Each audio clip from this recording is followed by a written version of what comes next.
नमस्कार। अखबार रिपोर्टर के इस अंक में आपका स्वागत है। प्रशांत किशोर ने सारे विपक्षी पार्टियों पर एक गंभीर आरोप लगाया है। उन्होंने आरोप ये लगाया है कि जो सरकारी नौकरियों की बात की जा रही है, कोई 5 लाख नौकरी की बात कर रहा है, कोई 10 लाख की, कोई 12 लाख की। उन्होंने ये बोला है कि ये सारे जो वादे हैं ये एक तरह से लोगों को मूर्ख बनाने वाली है।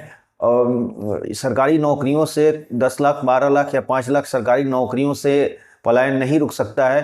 पलायन रोकने के लिए कुछ अलग से योजनाएं बनानी होगी। उन्होंने ये कहा कि लगभग 23 लाख नौकरियां हैं बिहार में, और जिसमें बहुत सारे पद भरे हुए हैं और कुछ पद खाली भी हैं।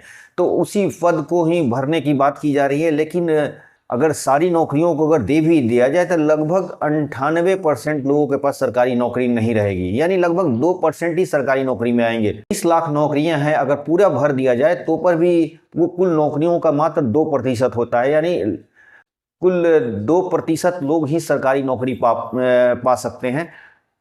ये कहना प्रशांत किशोर का है, और 98% लोगों के पास सरकारी नौकरियां नहीं मिल पाएंगी। तो सरकारी नौकरी को देकर हम गरीबी पलायन दूर कर दें, ये संभव ही नहीं है। यानी जो लोग, जो पार्टियां ये बातें कर रही हैं कि हम सरकारी नौकरी दे रहे हैं, वैकेंसी दे रहे हैं, वो जनता को मूर्ख बना रही है, जनता को एक तरह से भ्रमित कर रही है। प्रशांत किशोर की बातें सही है, आज हम इसी पर समीक्षा करने वाले हैं। प्रशांत किशोर की बातें सही हैं। प्रशांत किशोर ने कुछ बातें किया है कि उन्होंने नॉर्वे और स्वीडन का उदाहरण दिया है कि नॉर्वे और स्वीडन ने अपनी गरीबी को कैसे खत्म किया। उन्होंने गरीबी को खत्म करने के लिए सबसे पहले लोगों को शिक्षा और पूंजी की उपलब्धता, यानी उनको एक बिना पूंजी का कोई भी आदमी गरीबी दूर नहीं कर सकता है। वो कितना भी, या तो शरीर से मेहनत करेगा या वो कहीं जाके मजदूरी वगैरह करेगा, ये, और इससे उसकी गरीबी दूर होने वाली नहीं है। गरीबी दूर करने के लिए उसे पूंजी की उपलब्ध कराना होगा, और पूंजी जब उपलब्ध होगा तो ही गरीबी दूर हो सकती है। उन्होंने स्वीडन और नॉर्वे का उदाहरण दिया, और ये दुनिया के बहुत ही विकसित देश हैं, बहुत तरक्की की है। उन्होंने जो फॉर्मूला अपनाया है, प्रशांत किशोर ने कहा कि यही फॉर्मूला हम बिहार में लागू करेंगे। हम आने वाले जो 2025 में चुनाव हो रहा है, तो उसमें वो सारी 243 सीटों पे किसी से गठबंधन नहीं करेंगे और अकेले चुनाव लड़ने की उन्होंने ऐलान किया है। अब तो ये समय की बात है कि समय इसमें क्या अपना रिजल्ट देता है। प्रशांत किशोर के साथ बिहार के लोग कैसा प्रतिक्रिया देते हैं, उन्हें वोट देते हैं या नहीं देते, इस समय की बात है।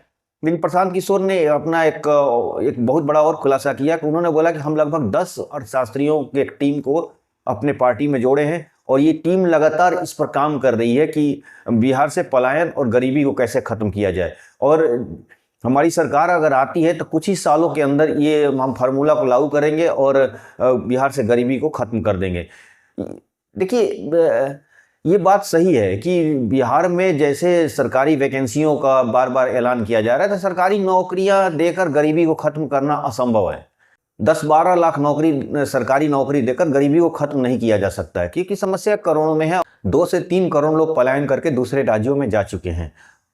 अब इन लोगों को वापस अगर वो लोग वापस आते हैं तो उन्हें रोजगार चाहिए, और रोजगार की ऐसा नहीं कि एक जिला के आदमी कहीं जाकर 100 किलोमीटर दूर दूसरे किसी जिला में काम करे, तो बात तो ही रह गई कि उससे अच्छा कि वो बाहर ही काम कर रहे हैं। तो उन्हें इस समस्याओं को समाधान एक ही चीज होगा कि उन्हें अगर रोजगार देना होगा तो उन्हें ब्लॉक और पंचायत स्तर पर देना होगा, और पंचायत और ब्लॉक स्तर पर, रूट लेवल पर रोजगार पैदा करने के लिए एक व्यापक नीति की जरूरत है। और इस व्यापक नीति के लिए कई तरह की जरूरत है। इन्वेस्टमेंट की जरूरत है, कुछ पर्यटन नीति है, जो हर गांव में कुछ पर्यटन की संभावनाएं हैं, उसको विकसित करना होगा। गांव में खेती के लिए जो इको टूरिज्म है, जो खासतौर पर एग्रीकल्चर टूरिज्म को भी बढ़ावा देना होगा, जैसे जापान वगैरह में होता है, उस तरह का व्यवस्था करनी होगी।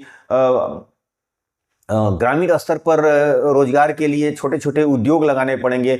हमारे जो कुटीर उद्योग और लघु उद्योग जो बंद हो चुके थे बिहार में, फिर से उन्हें पुनर्जीवित करना होगा। ये सब प्लान बनाना ही पड़ेगा, और इस तरह ही बिहार की गरीबी और बेरोजगारी खत्म होगी।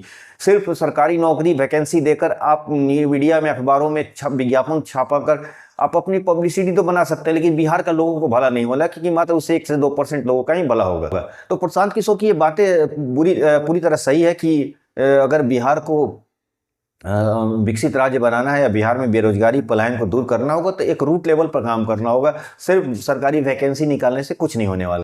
देखिए, बिहार में बेरोजगारी और पलायन का वजह यह भी है कि यहाँ पर गुणवत्ता वाली शिक्षा नहीं है। गुणवत्ता वाली शिक्षा किस तरह की शिक्षा? शिक्षा रोजगार से जुड़े हुए हो, ऐसा शिक्षा कि जो रोजगार से जुड़े हुए। देखिए अगर बिहार में गरीबी दूर करनी होगी तो यहाँ के पूंजी के साथ साथ जो बुद्धिजीवियों का पलायन हो रहा है उसको भी रोका जाए। हमें जातियों से ऊपर उठना होगा। हर पढ़े लिखे समाज को ये उसको शोषित, और बिहार में एक पुराना चलन है जो लालू प्रसाद जी के ज़माने में चलते आ रहा था कि हर पढ़ा लिखा आदमी जो थोड़ा खाता पीता था वहाँ उसको शोषित, उसे जमींदार, उसे मनुवादी और उसे सामंतवादी कह के पुकारा जाने लगा था। और बिहार में जो लालू प्रसाद जी का जो पूरा का पूरा कैबिनेट, जो 90 के दशक वाला कैबिनेट था, टोटल अनपढ़, गंवार और मूर्ख और गुंडे मवालियों का एक अड्डा था। ये किसी से छिपा नहीं है, ये चीज एकदम जग जाहिर है। और बिहार में को बर्बादी करने में यही लीडर जिम्मेदार थे जो पान की दुकान से अपनी राजनीति शुरू किए, कहीं बंदूक लेकर डकैती शुरू कर दिए। हर पढ़े लिखे आदमी को लोग सामंतवादी बोलना शुरू कर देते थे। नतीजा ये हुआ कि बिहार आज गर्क में चला। बिहार को बर्बाद करने में वो दौर जो 90 का दौर था वो बहुत जिम्मेदार है। नए लड़कों को शायद ये पता नहीं होगा, लेकिन जो हमारी उम्र के लोग हैं वो अच्छी तरह जानते थे कि उस दौर में क्या होता था। उस दौर में दादा भाई नौरोजी ने धन के बहाव के सिद्धांत के पर उन्होंने लिखा था कि उन्होंने एक उदाहरण देते हुए बताया था कि भारत के जो पूंजी है या एक स्पंज की तरह यहाँ से गंगा नदी की पानी को निचोड़ा जाता है और टेम्स नदी में बहा दिया जाता है। यानी धन के बहाव पर लिखा था। और आज बिहार में भी ये लागू होता है। बिहार में पूंजी इतना बहाव हो रहा है, चाहे शिक्षा के नाम पे लोग बाहर अपने बच्चों को इंजीनियरिंग मेडिकल की पढ़ाई के लिए भेज रहे हैं क्योंकि यहाँ पर सुविधाएं नहीं हैं। जो लोग काम करते हैं दूसरे राज्यों में, वो जितनी कमाते हैं उसका 25% वहीं खर्च कर देते हैं। यानी पैसा बिहार से कई रूप में बाहर जा रहा है। अगर यहाँ पर रिटेलर लोग बाहर से सामान खरीदते हैं तो यहाँ से पैसा बाहर चला जाता है। यानी बिहार में पूंजी का बहाव कई रास्तों से हो रहा है और इस बहाव को जब तक नहीं रोका जाएगा तब तक बिहार का कोई कल्याण नहीं होने वाला है। बिहार में पूंजी का बहाव को रोकना होगा, बुद्धिजीवियों को के जो पलायन का भी रोकना होगा। यानी बिहार से ब्रेन ड्रेनेज भी हो रहा है, पूंजी का भी बहाव हो रहा है, पलायन कई तरह से हो रहा है। बुद्धि का भी पलायन, ज्ञान का भी पलायन हो रहा है, मजदूर का भी पलायन हो रहा है, पूंजी का भी पलायन हो रहा है। यानी इस सारे पलायन को जब तक सारे लीकेज को बंद नहीं किया जाएगा बिहार का भला नहीं होने वाला है। और बिहार का भला इसलिए भी नहीं हो पा रहा है क्योंकि किसी नेता के पास इच्छा शक्ति नहीं है। सिर्फ कुर्सी के लिए बात हो रही है, सारी मीडिया अखबार सिर्फ इसी के लिए बात हो रही है, किसकी सरकार बनेगी, नीतीश कुमार किधर जाएंगे, किधर पलटी मारेंगे, बस इसी पर हो रही है। लोगों के बारे में कोई चिंता नहीं है। तो प्रशांत किशोर आगे क्या काम करने वाले हैं, कैसा कमाल दिखाएंगे, ये तो समय बताएगा। हम इस पर बने रहेंगे, जैसा रिपोर्ट होगा आपको बताएंगे। तो आज के अंक में बस इतना ही। हमारे चैनल को लाइक कीजिए, सब्सक्राइब कीजिए और शेयर वगैरह कीजिए। Thank you very much.